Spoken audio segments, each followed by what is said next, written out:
Vandals with knives viciously attacked the inflatable characters one by one just after 2 o'clock Sunday morning. Security cameras from the street show the Audi getting away after the inflatable Santa, Rudolph, and other characters have been cut down. Entering Pat Gooley's workshop can feel like stepping back in time. If you'd like to go even further back, you can step into his time machine. The whole purpose of this machine was to simulate what it might be like to be in a time machine. Individual occurrences have ranged from 8 damaged tires to 700 damaged tires in a single incident. With the dollar value, this is probably one of the larger crimes that we've experienced in the area in a long time. You are listening to Keep Canada Weird. Hey, it's Aaron Airport. It's a very big night. This is our 193rd time sitting down here and Keeping Canada Weird with our expose of the unique and offbeat stories that played out across Canada over the past week. But before we get into this week's stories, let me address the elephant in the room. How are you doing over there? I'm doing well. But why, though? You can't just say, why? Yeah, what's up? What's making it so well? Well, I was playing with my cat earlier. That's always fun. I got him some new bouncy balls, and so they're the quiet ones, like the really soft ones that they bounce around everywhere. They're like little soccer balls. That's sweet. And yeah, he's had them over the years, and obviously they get lost in the annals of every nook and cranny. And there's 4 in a pack, and so when I open up the pack and I take all 4 of them and I just bounce them on the floor at the same time, and they kind of go everywhere, and he loses his mind. Okay, well, I see why you're well. That's a great reason to be well. Do you want to ask me? No. Okay, fine. Let's move on then. No, I do want to know. How are you? What's up? I'm good. It's we had our first significant snowfall in Halifax a few days back. Had to fire up the snowblower, had to truck through snow. I got salt all over the bottom of my pants and the top of my shoes. So that kind of brought me down. But today was so warm that it was almost like it was raining outside because so much snow was melting. It was just pouring off my house and everything. I think that cheered me up. I don't like when it's a snowy mess. So I'm a little happy just because, and I'm doing well just because the weather today was nice. But there's also a lot of interesting stuff in the news, and that cheers me up. Given our work here, knowing that it's been a weird and wonderful week in terms of Canadian news stories, that cheers me up. But there's also been some developments related to stories that we've been covering, and I want to start the show with a couple of them here. First one, I want to play you a voicemail. Maybe it's beating a dead horse, but something we've talked about quite a bit over the last couple episodes was the discovery of the Amelia Earhart statue in Newfoundland. Travers pulled into this forest access road off Route 74, about halfway between Victoria and Heart's Content. She says her dog needed a bathroom break. So I pulled in this road for her, and she wouldn't come back. And she kept barking and barking and barking. When Travers approached her agitated dog, she noticed something unusual in the brush. It was this, the Amelia Earhart statue, cut into pieces. We've talked about the bizarre way the woman found it. We've heard theories on why she was there and what she was doing, letting her dog pee in the middle of the woods. We got another theory from a listener named Tanya, and it ties into something you said last week about that mouse in your house. I want to open the show with this. Hello, guys. My name's Tanya, and I'm calling in from Halifax. The Amelia Earhart one. Maybe she had a mouse in her car that she was transporting away from her home to set it free in the woods. I don't know, Aaron. Doesn't sound outside the realm of possibility. Mm-hmm. In our last episode, you talked about how when you caught a mouse before we sat down and recorded, you had to drive it a kilometer or whatever away from your house. Could that be what puts this woman in Newfoundland at the scene of the statue being cut up?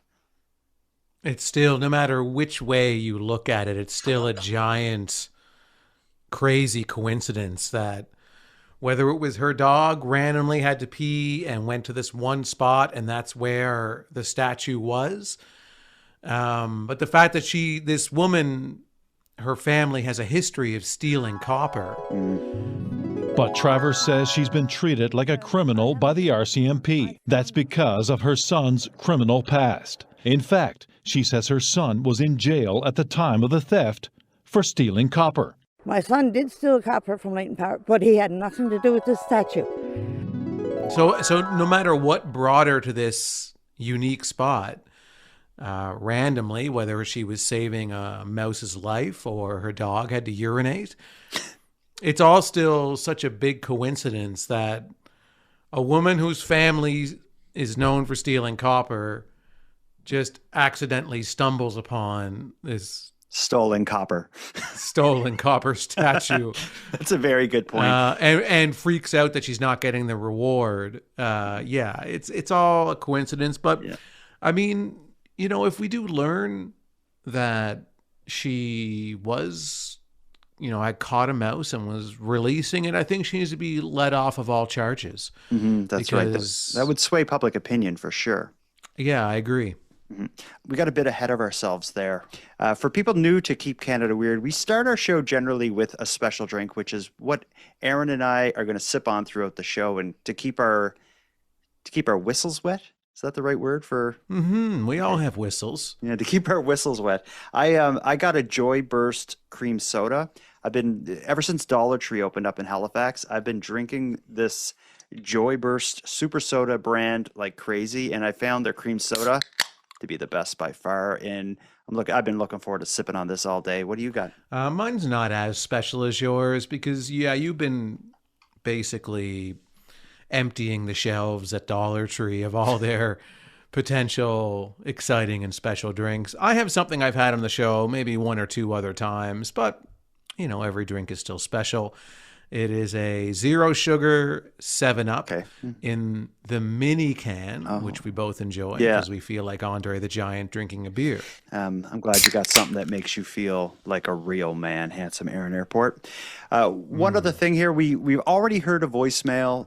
I say on the show all the time that if your voicemail is aired on the show, you qualify for a Canadian Gothic swag pack.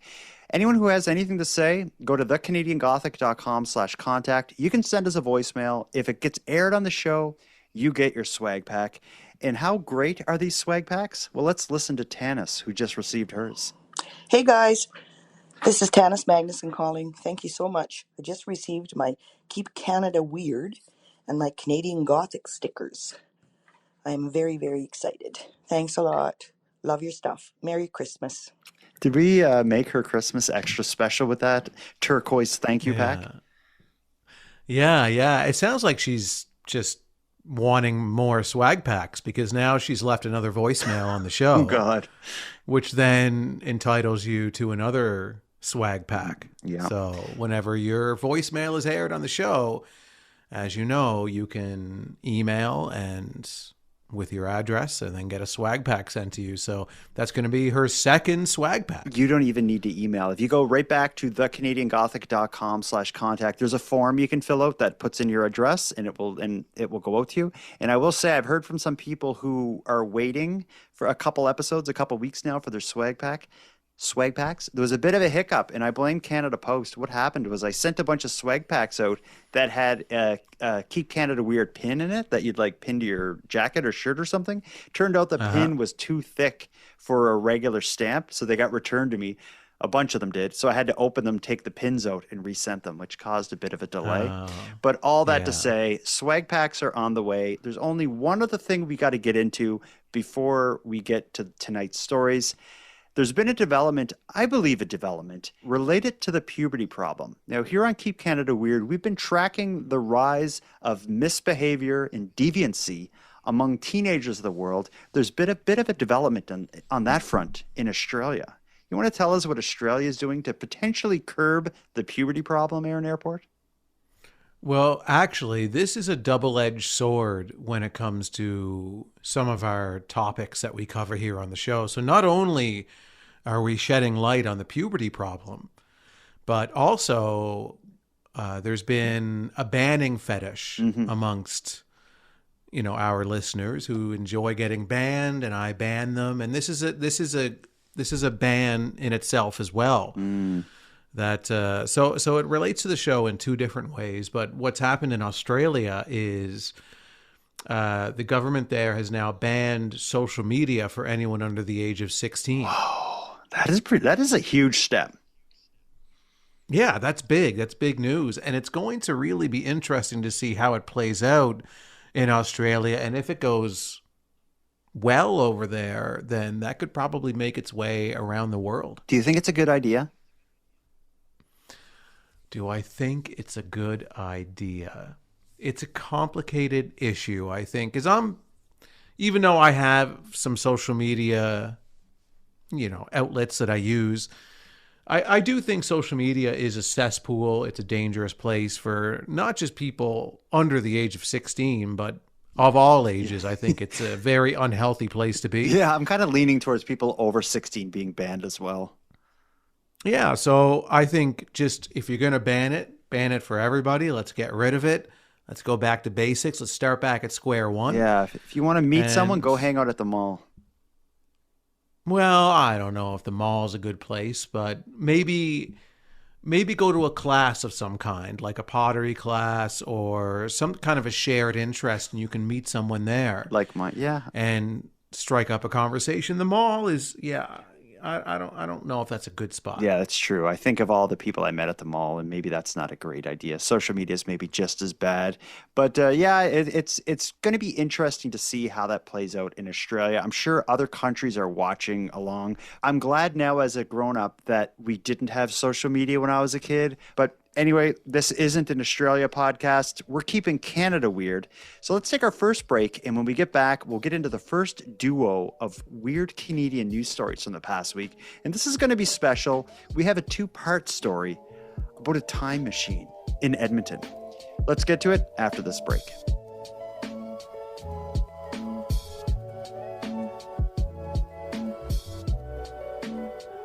Handsome Aaron Airport. I think this is going to be the first time we talked about a time machine here on Keep Canada Weird.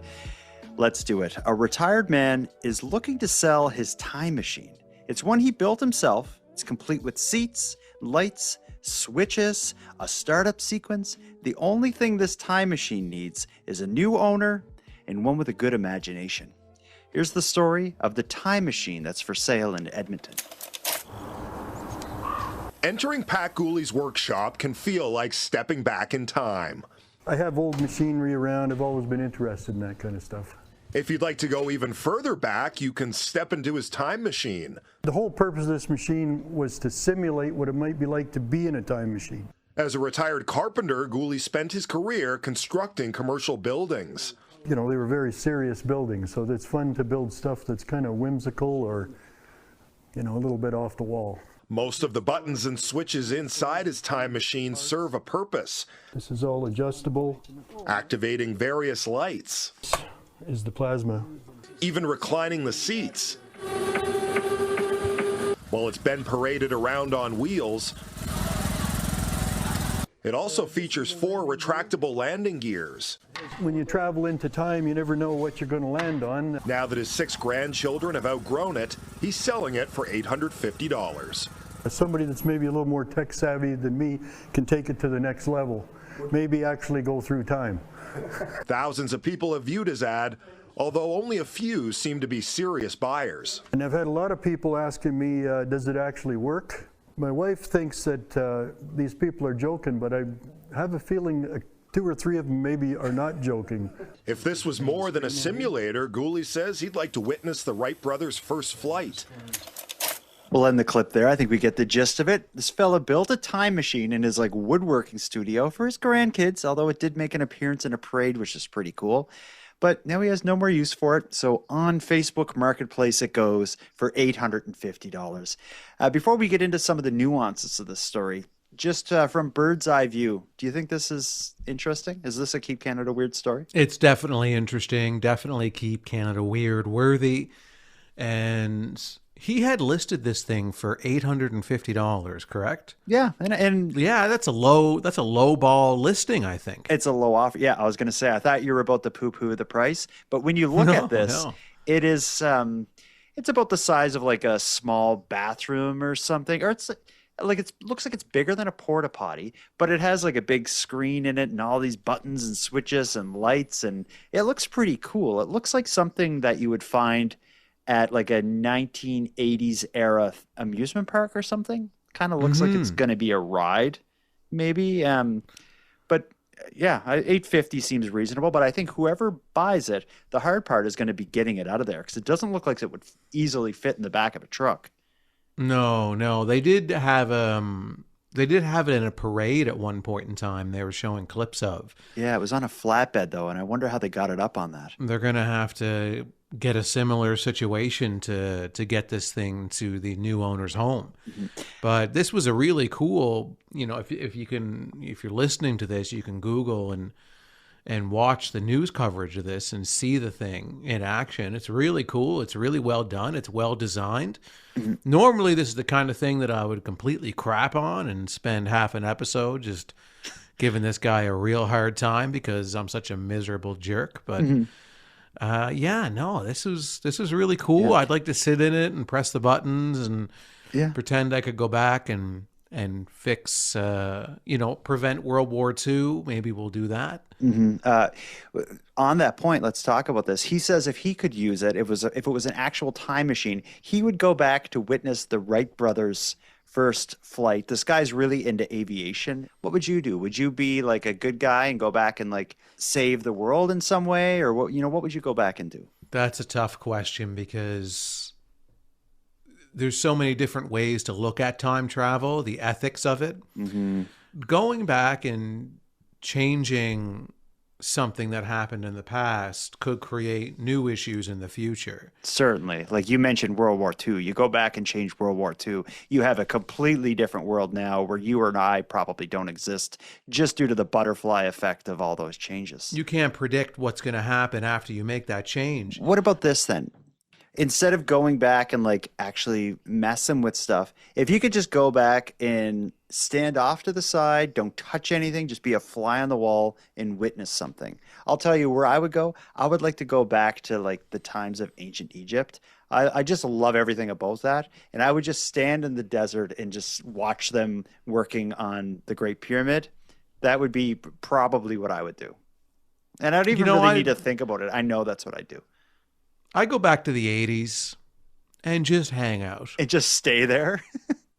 Probably just stay there and just anytime. Once it gets to 1989, December 31st, then I just before it switches to 1990, I jump right back to 1981. Yeah, that's not a bad idea. And I just keep doing that over and over again. But I just hang out. I go to an arcade, eat pizza, watch TV, rent a movie. Mm-hmm. Go on my bike and ride around. Anyway, we got an update to this story. So I told you this was a two-parter. Very short and sweet update. Here it is. If you were hoping to put in an offer on the time machine for sale that we showed you yesterday, you're going to have to go back in time to find a way. The whole purpose of this machine was to simulate what it might be like to be in a time machine.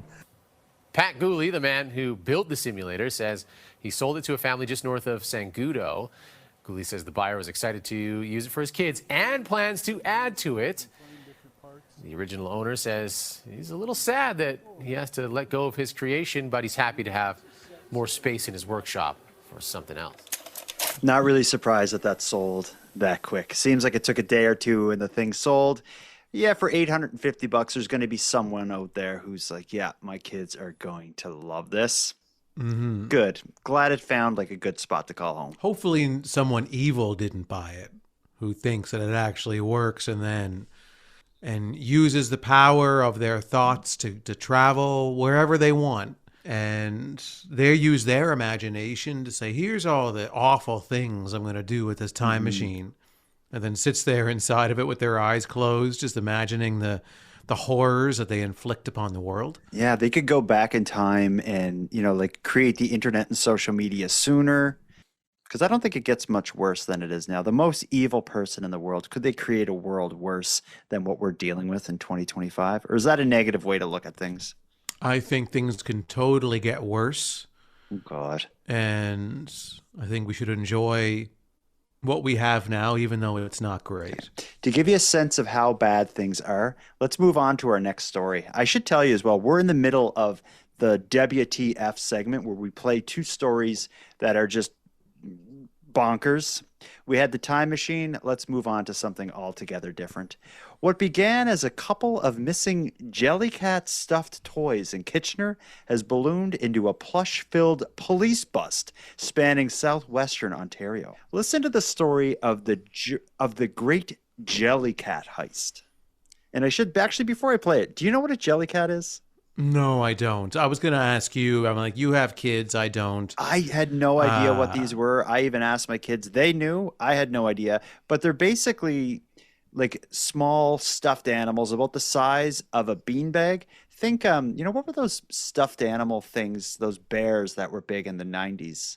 And everyone thought they were going to be worth money. Care Bears? No, there were these small little bears. There were people listening to us right now screaming because they were synonymous. Beanie Babies? Beanie Babies, yeah. These Jellycat things are like a modern version of a Beanie Baby. But let's get to the story. Here it comes. This is the video Waterloo Regional Police used to help identify the suspect in a Jellycat crime. A business in Kitchener reported $2,000 worth of the stolen plushies in October and December. A female suspect entered the store, selected numerous Jellycat stuffed toys, concealed them, and exited the store. The investigation eventually leading police to a discovery at the suspect's home in Guelph. We recovered 140 stuffed toys, and we were only looking for approximately 30 from our region, leaving them with some lingering questions. Investigators have reached out to services across the GTA and locally to determine where some of these other stuffed toys have come from to prosecute in those jurisdictions. The toys, which are a social media sensation, have become a hot commodity. Staff at the Art of Home say they're proud to carry the largest collection of Jellycats here in Cambridge, adding they've certainly noticed the recent increase in demand for the popular toy. And while this store is not involved in the investigation, they tell us they've seen people of all ages on the hunt for the toys. They were traditionally for babies and kids. It was a very popular baby shower gift, but we've seen an explosion in their popularity, so all ages. Teens, 20s for sure, and grown women, everybody. Every holiday season, we do see a rise in thefts. Supply and demand plays a large role in these incidents. Incidents police are hoping to stop so the toys don't end up in the wrong hands. So that's an interesting one. We learn about Jellycats, but I think the more interesting part of the story is this idea that the police, for whatever reason, they take seriously this investigation into shoplifting. They're expecting to find a person who stole about 30 of these Jellycats and find instead a horde of them. I can only, and it seems like in reading deeper into this, what it seems like this person was doing was stealing them and selling them online, probably on Facebook Marketplace, like the Time Machine. And given the time of year, you could probably make some pretty quick money if, if the demand is as high as that news clip led us to believe. I don't know what these things are. I don't understand what's happening. I'm very Old Man Airport on this. It's just very confusing to me. It just kind of makes me want to scream out my window. What would you scream? Get off my What lawn. are Jellycats? Yeah, they're not real cats. It's nothing to worry about.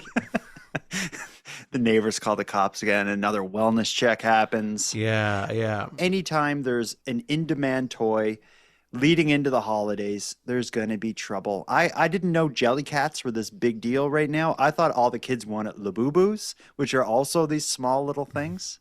You've probably seen those. I don't know. I've heard tell of these Labubus that you speak of. Yeah. And it just terrifies me. I don't know what it is. It confuses me. The price of them is crazy because the demand is way higher than the supply, so you can't even find them anywhere. If they were in stock and on shelves, people would be stealing them and selling them on Facebook Marketplace. It seems like the problem with these Jellycats is that they're in demand and there is a supply of them. So some thief is just probably going around to every store that has them, putting a couple in her pocket and walking out and making multiple trips. And now the police got her, and she has to go to court and explain why she has 140 stolen Jellycats. Yeah, what a weird thing. I just thought when I'm flipping through the news and keeping my finger on the pulse of Canada, when I see a story that talks about this major bust and heist related to something called Jellycats, I stop and I take notice. Yeah, Jellycats. Yeah. I don't know. The whole thing unnerves me. Yeah, it's hopefully these Jellycats are given to children and taken away from this thief. And stores in the future will continue to find ways to prevent retail theft. And I think it's only a matter of time before every single product is like up high on a shelf or behind like a locked wall or something. Retail theft seems out of control. I noticed in Halifax, the decline in self-checkouts. It seemed like several years ago, every store was getting these self-checkouts because they move traffic along, get you in and out of the store quicker. But now all these same stores seem to be taking out the self-checkouts. And I think it's just because retail theft is so high. It's wild. You mention a lot of products are getting locked behind these clear cabinets. Yeah, it used to only be razor blades, right? Right, but now it's a lot of different things. And the Walmart that's near me in North Sydney locks up. It must be up to the manager about what gets locked up and what doesn't, depending on like what's more commonly stolen in that area, in that store. Mm-hmm. Because the Walmart near me in North Sydney locks up things that the Walmart, about 20 minutes away doesn't lock up. Mm-hmm. Like, especially it was always like the more high-end kind of razor blades and like a lot of high-end like moisturizers and creams are locked up. And you know what's now being locked up in the North Sydney Walmart are condoms. Really? Well, I guess the box is fairly small, expensive. But I go to other Walmarts and the condoms aren't locked up because I was curious about it. Well, and the next time I was at a different Walmart, I was like, I'm going to go see if the condoms are locked up here. And they're not. That's strange. It says a lot about society that people will go and take those because they're not stealing them to resell them. Because you would never buy like no, yeah. Can you imagine like on Facebook Marketplace? Yeah, just buying condoms off somebody or somebody on the street corner, like they're like $2 each, but if you buy 3, they're only $5 for 3. that sort of thing. Yeah, I noticed it because I had to go buy. I had bad allergies, and I was at someone's house who had a cat, and my eyes were so itchy. I was like, I need some like Visine eye drops. I went into Walmart, and it was probably 10 o'clock at night, and when I went over to the eye drop section, all the shelves were all locked up. They include like not just razors and stuff, but like everything in the pharmacy area, the Advils, the Visine eye drops, everything. I'm just like, geez, this is the Wild West here. People are stealing Visine at night. But anyway, and you can look at things getting locked up. You can look at the removal of self-checkouts. But I think another symptom of the retail theft plague that's happening right now in Canada and beyond, I'm sure, is just the amount of private security. Like it used to only be big stores had security guards. Now, like I feel like a much bigger force than our police force is the private security force that stands around retail stores. Value Village has an armed guard, for goodness sakes. I noticed that. Yeah, I was at Value Village in Sydney not that long ago. And yeah, there was security guards there. The dollar store had like most stores seem to have private security, like a security guard. It's very sad, and it says a lot about the world. But let's think about that as we take our next break. When we get into the next set of stories, we'll probably feel even worse about this world because it's 2 stories that involve slashings, things being slashed. And before you think that sounds dark, that doesn't sound Keep Canada Weird, one of the things getting slashed is tires.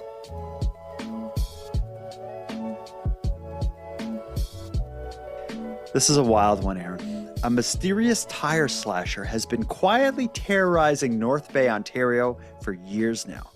They've damaged hundreds of tires and left police with no solid leads.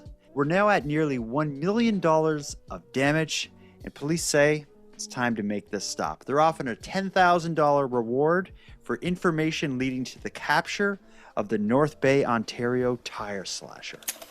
Unnecessary stress and disruption. Frustrated police officials are asking for the public's help for information that will lead them to whomever is responsible for a number of tire slashing incidents that have targeted businesses, residents, and even the city. We can't be everywhere. We're trying. But due to the random nature of this, we do need the public's assistance. 24 incidents dating back to 2020 remain under investigation. Officials believe it is the same person or group causing the damage throughout the city, and in one case, a neighboring community.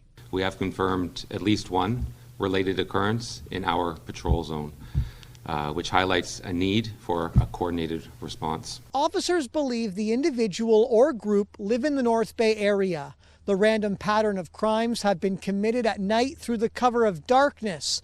The last incident of tire slashing took place about a month ago. Individual occurrences have ranged from 8 damaged tires to 700 damaged tires in a single incident. The City of North Bay's Public Works Yard has been hit a handful of times, the first occurrence back in 2023. The part that's most frustrating is it's putting important equipment out of work. And so there's projects that the city's working on that are now delayed, and this is a direct cost to the taxpayer. Damage caused by the tire slashing is pegged at just under $1 million. With the dollar value, this is probably one of the larger crimes that we've experienced in the area in a long time. According to officials, a $10,000 reward earmarked in the city's budget is now being offered through Crime Stoppers for information that leads to the identification and arrest of the suspect or suspects. Anonymous tips can be submitted online or by calling Crime Stoppers. My God, it's so bad that the city is putting up the $10,000 reward and has it in their budget for information leading to the capture and arrest and identity of the person or persons responsible. I'm going to go out on a limb here and say this has to be person. I feel like this crime spree that's been going on now for 5 years, it's too weird for it to be multiple people. It has to be one person with some bizarre fetish for slashing tires or some insane vendetta that they're willing to keep it going. I don't see this as multiple people. I can see it being multiple people. I could see this being a group of young individuals who They would have grown up by now. Sorry to interrupt you. It's been going on since 2020. 5 years, more than one person would be at this. Yeah, but I mean, once they got it rolling, and they're like, okay, we've been slashing tires for a bit now. We're starting to become a little famous. It's we got to keep it going, and we got to get better at it. And now they're so into it. Like if they started doing this at like 14, they're still in tire slashing age, I think. 5, 6, 7. Yeah, they're still a teenager. That is possible. I feel like if it was two people, teenagers, or more than two people that were teenagers that were doing it for the thrill and getting off on it, they would have ramped up. And it doesn't seem like that's really the case. It seems completely random where and when they do it and how they do it. Some cases it's a whole bunch of vehicles. Sometimes it'll just be one vehicle, and I don't know how the investigators can tell which slashings are related to this versus not. But I guess you probably don't get a lot of slashings. But I think if it was like you just described, it would have changed or ramped up in some way. When they catch the person, it's just going to be this one weirdo just fixated on tire slashings. But we could be looking at a situation where this started as one individual and then turned into copycat individuals. That's a good point. So now it's just kind of being handed down from generation to generation. So maybe it started off as 14, 15-year-olds out causing trouble. They started to gain some momentum with it. And then they started handing their knives over to the younger generation as they became 17 or 18 years old. They're like, our tire slashing days are over.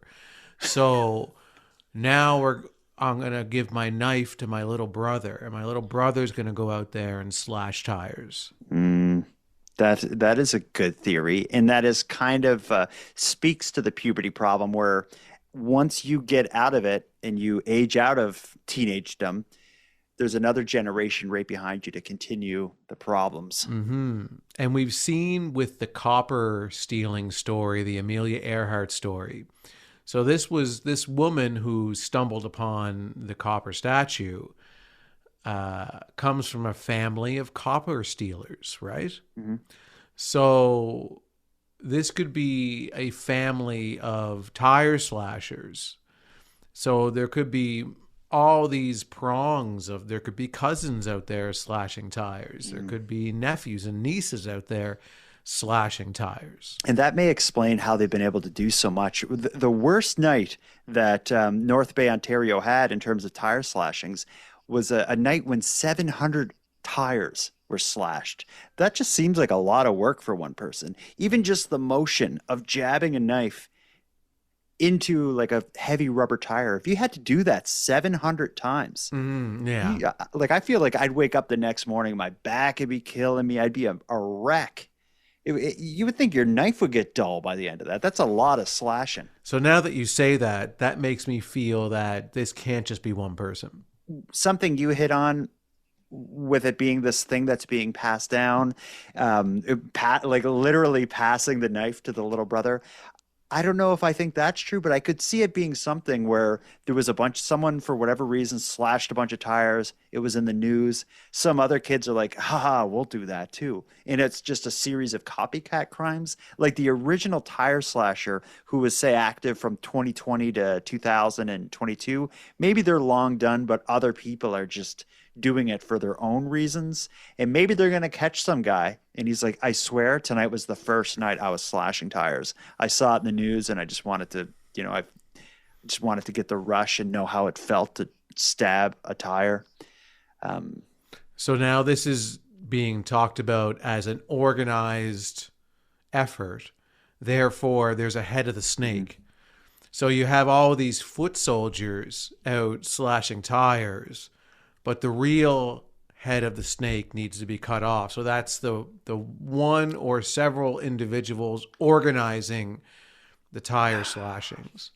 I'd like to know who it is, but more than that, I want to know why. Someone's got to have a reason, and I can't imagine it's just to stick it to the man. It's interesting. I think people need to watch North Bay, Ontario, because something weird is going on there. When they catch this tire slasher or slashers, I think there's an interesting story is going to come out of it. But that said, I promised 2 stories related to slashings. We had tires, which is clearly in the Keep Canada Weird wheelhouse. We're going to move on to a more seasonal one. We're going to talk about the Scarborough Grinch Gang and their slashing of Santas. A Scarborough family's Christmas display met a violent end after a group of masked men armed with hammers and knives tore through the inflatables that they had on their front lawn, and the whole thing was captured on their video doorbell. Again, here's the story of the Scarborough Grinch Gang and the Santas they tried to take out. Scott Patriquin has a festive front yard on a quiet street in Scarborough near the lake. And then every year we added more ridiculously large inflatables, and then it started to become a thing. This year was definitely the biggest and the baddest we'd done. At least it was festive until the weekend when this happened. Vandals with knives viciously attacked the inflatable characters one by one just after 2 o'clock Sunday morning. Caught on camera, although toward the end, Scott was standing inside the front door with his son. Saying out loud, I'm calling the police. And then they got in their car and scurried off. They hated the display, or they hated what the display represented. Those vandals clearly didn't like Scott's array of inflatable holiday characters in his front yard, but many of his neighbors and their kids did. Really shocked me. Sharon Gardner lives nearby. The retired school principal has grandkids who look forward to the display yearly. We love it, and this year he added more, and they were even more excited that, that they could go visit. Security cameras from the street show the Audi getting away after the inflatable Santa, Rudolph, and other characters have been cut down. This is an image of one of the vandals, all wearing masks. This was the very first one. With 2 weeks until Christmas, the collection that took a decade to create is completely gone. It just seems so sad that they feel such anger that they would destroy something so beautiful and joyous and for the Christmas season. Is there time for a comeback? A local retailer actually just reached out to me right before I came here and has offered to help. After hearing about what happened. And just maybe it's not too late for another oversized collection to appear on that front lawn. I think the answer is we're not going to let the criminals win. The neighborhood is hoping. That's another weird one. Now, but I think we would both probably link this to teenagers being teenagers.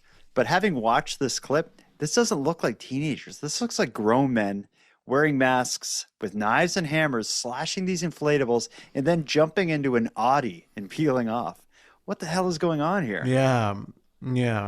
I mean, that sounds like not the type of getaway car that a teenager would have, unless it's their parents' car. But I don't know. I feel like we covered a story like this before where somebody had, maybe it was a Halloween display or something where somebody destroyed it, or it was a Christmas display. I think it was a Christmas display, and I think someone, like, it was one person kind of walking by, just like beat it all up, like grabbed it and threw it down and kicked it and all this stuff. What I think is unique about this one is, for one, it's a group of people that covered their faces and fled in an Audi, but it's also like, it seems more like of a planned, deliberate thing, because they showed up there with knives and stuff, and actually they didn't just knock the inflatables down and, you know, wrestle them to the ground. They sliced them all up to destroy them. Yeah. For whatever reason, this group of masked, vigilante, anti-Santa, anti-Christmas people wanted these inflatables to go away forever. I don't know if they're necessarily anti-Christmas. I don't think that's the message they're trying to send here. I think it's anti-arrogance. Oh. This man, I feel, with displays like this that are over the top. Some people would say a little gaudy. And it's just too much. You know, it's just, sometimes it's too much. Like, I know the kids enjoy it, and I don't mind it when I drive by. It's like, oh, that's cool. Look at all that crap on his front lawn. But it's not like he made these things. He just buys, you know, you can tell that he's a man that has some money. He has a nice house. And he just goes out and he buys these inflatable Christmas decorations and it inflates them, right? And it's not like he made them. It's not like he's in his workshop building these artistic, interesting, one-of-a-kind Christmas displays. He's not. It's a bit low effort to just go to Walmart or Home Depot and buy one of these things. And then every year he adds a couple. So every year he might go and buy 2 more from Home Depot. And then he puts those ones up and inflates them. And then sits back and accepts all of his accolades from the neighborhood of, you're doing such wonderful things. The children love it. And you're making Christmas better. And he's like, ha, ha, ha. Yes, I am Santa Claus. Yeah, that's a good point. And maybe these people see through the facade and they're like putting an end to it. Yeah, this guy needs to be taken down a few pegs. But however, here's how I feel about this. Well, that is how I feel. But here's also how I feel. So when you put your house and your yard on display like this, and say it's Halloween or Christmas, whatever the holiday is, and you put so many decorations that you're drawing that much attention to your yard, you are begging for it. You are begging to get your stuff vandalized. And you know this. It's a tale as old as time. So if you put out 100 pumpkins on your front yard at Halloween, you are begging for the teenagers to walk by and smash those pumpkins. They're dying to, you know it. It's 1 + 1 = vandalism. So just don't be surprised. It's part of the process. It's the law of nature. If you put all of that crap on your front lawn, you are going to be getting somebody at some point in time. It may not be this year. It may not be next year. But some year, somebody's going to come by and destroy your stuff. And yeah, that's a sad fact about the human condition. It's like when you go to the doctor and it's like, well, my arm is sore when I do this. And then the doctor says, well, don't do that. So my Santa gets slashed when I put 80 of them out on my front lawn. Yeah, well, don't do that. It's stupid. I have another theory. I don't know if you've been too close to these inflatables or ever got up close and personal with one, but they have a fan that's always running that's keeping them inflated. And some people who are sensitive to that sort of thing, the fan running all the time will bug you, the little motor. This guy had multiple of them. And they were large inflatables. And this crime happened at about 2 a.m. So I'd be very curious if there's like an apartment building or something like that near this house that is within earshot of like the 8 motors running at 2 a.m.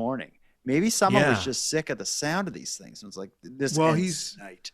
he's probably in a well-to-do neighborhood, and one of his neighbors probably got so tired of not only the noise coming from his God knows however inflatable, or how many there were these inflatable decorative items, the sound of the fan and the lights as well. Oh man, there's light pollution coming from this man's house. I think we just solved it. These were hitmen. Yeah, they are hired guns. You know what? That's probably what it is. They show up with their knives, their hammers, with masks on, driving an Audi. Somebody said, "Well, I'm going to give you $1,000. Get rid of this." Yeah, I'm going to hire the Russian mafia to go take down these Santas. It sounds crazy, but you know what? That makes a lot of sense. All right, we did it. Mystery solved. Yeah. Let's move on. We're going to start wrapping up the show. Before we do, we have 2 voicemails. These are good ones because they're what I call the whisper voicemails. I don't know what it is, but yeah. When you go to thecanadiangothic.com/contact, there's a little voice recorder there. You can record it. It sends it. We play it on the show. I think some people will hear the show, listen to the episode, and it's late at night and they're in their house and they don't use their outdoor voice. They just are laying in bed, and they just kind of whisper the voicemail to us. And maybe that seems normal at the time, but when we play the whisper voicemails, they're always interesting. I got 2 of them this week. Do you want to hear someone whisper about mice, or somebody who's maybe a little drunk that has a marketing idea that's kind of crazy? Well, I want to hear both of them, so all right, go ahead. Fire away. Let's start with Sherry's mice story that she whispers. Hi, my name is Sherry, and I've been listening to your podcast since the beginning. And I was just listening to your last podcast about Kentigs and catching mice. Well, I have a story for you. We catch mice in our garage, and it's a live trap, so I set them free. Again, like Aaron, I travel a bit away to release the mice. So one day, we're dumping the mice out in the field, and what comes along but a magpie and picks up one of the mouse and starts throwing it around. I was horrified. Here I am trying to save the life of the mouse, but nature is nature. And so just brought that story up to me when you guys were talking about Kentigs and catching mice and letting them go. Thanks, you guys. I really enjoy your show. Thank you for whispering that in, Sherry. A magpie, for people who don't know, is like a bird. So she tried to save the mouse, lets it go into the field, but she's just feeding the magpies. Yeah. I think the reason maybe some people are whispering these voicemails is that they're lying in bed and their spouse is asleep, and their spouse hates the podcast because she's probably obsessed with it, and then is always calling in, leaving voicemails, and then waking their husband up in the middle of the night like, "Oh God, are you calling Keep Canada Weird again? Please." Could be something like that. I have to work in the morning. Stop it. I think she's under her desk at work, and the boss doesn't want her, making these kind of calls. But that won't explain this next one. Our final whispered voicemail of the night is a listener named John. He has, I think, a marketing idea, and I don't know. Let's just listen to it, and maybe I'm missing something here, but this is an interesting one. I was just trying to talk to somebody about the animal uprising, and the only place I could link them to was thecanadiangothic.com. I want to link them to the animaluprising.com. You guys should make some more websites, because I could link them to the animaluprising.com, and then that could take them to your podcast, or thepubertyproblem.com.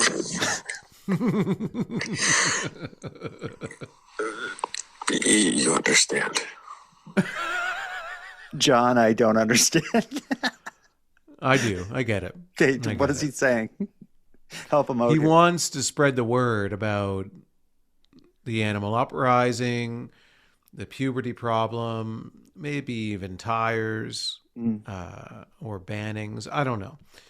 But he doesn't have any resource to give to people about these issues. So he's telling somebody about the animal uprising, and they're like, what are you talking about? It's like, well, there's this podcast, and they talk about the animal uprising and how it's coming.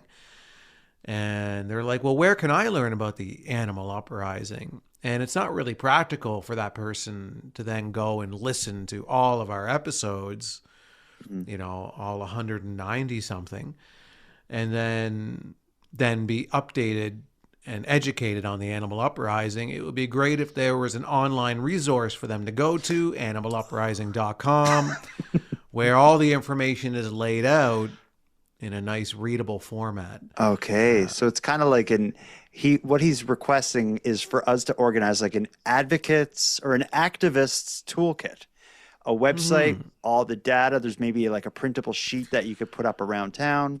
And there's also a link where you can donate. Okay. Money. Where would that money go? To us. Yeah, that's true. It would go to pay for more websites because we'd be paying a fortune in like web hosting fees if we had the animaluprising.com, pubertyproblem.com. It would be cool though if we had these websites and there was spots where you could like report an incident. Like you go to the pubertyproblem.com and report like misbehaving teenagers, and we could have a map where it's tracking where all the teenagers live and how they're behaving. We have all of these different registered charities set up. Animaluprising.org. They all have to be .org. Or yeah. Animaluprising.org. Pubertyproblem.org. Tires.org. Entirely tires. But what would that be? I guess it would just be the data related to tires, pictures of tires. Yeah, that's what all the websites are, just that. Stairs.org.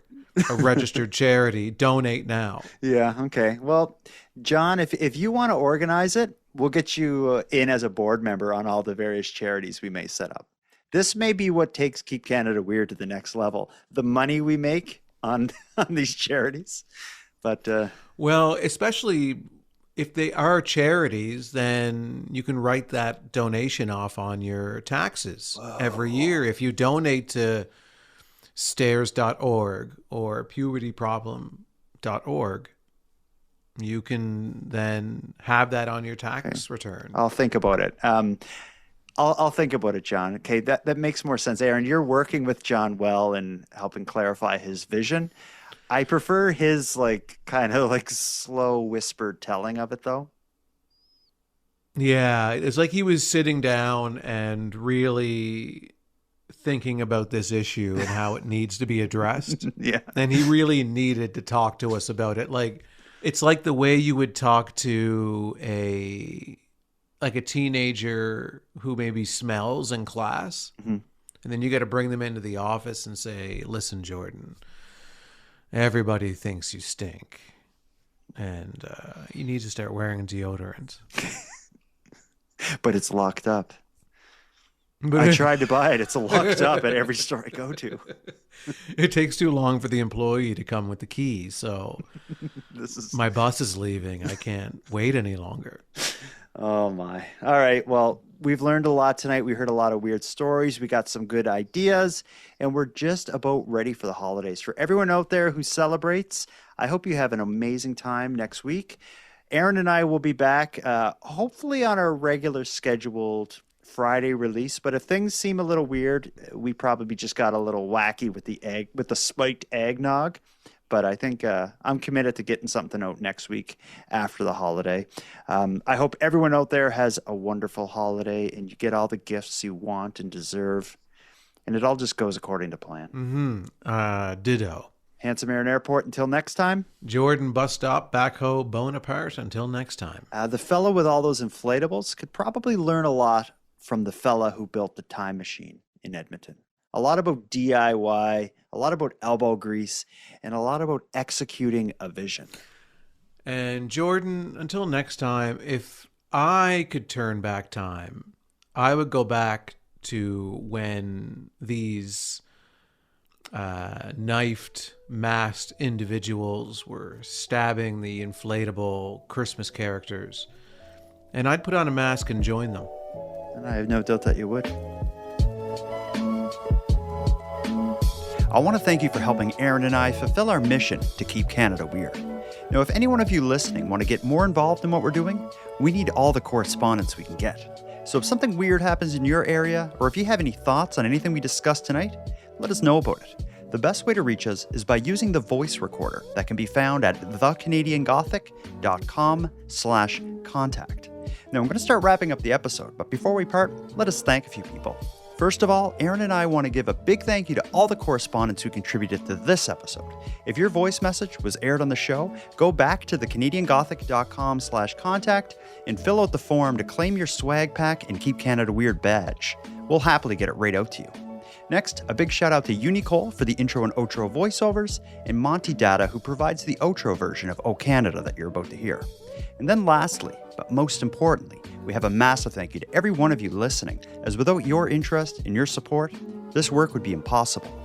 And for any one of you out there who want to support the show financially and get more out of the show at the same time, please consider the premium feed. Our premium feed subscription costs just a couple bucks a month, and that money will fund the creation of new episodes. But the premium feed will also give you those episodes early, give them to you ad-free, and give you access to a full back catalog of Keep Canada Weird episodes and bonuses. You can go premium at thecanadiangothic.com/subscribe. And even if the premium feed isn't for you, you can still support the show by simply sharing episodes on social media. That's free, and it's a big help. So until next time, take care of each other, hug your loved ones tight, and please keep Canada weird. And keep Canada weird. Please keep Canada weird.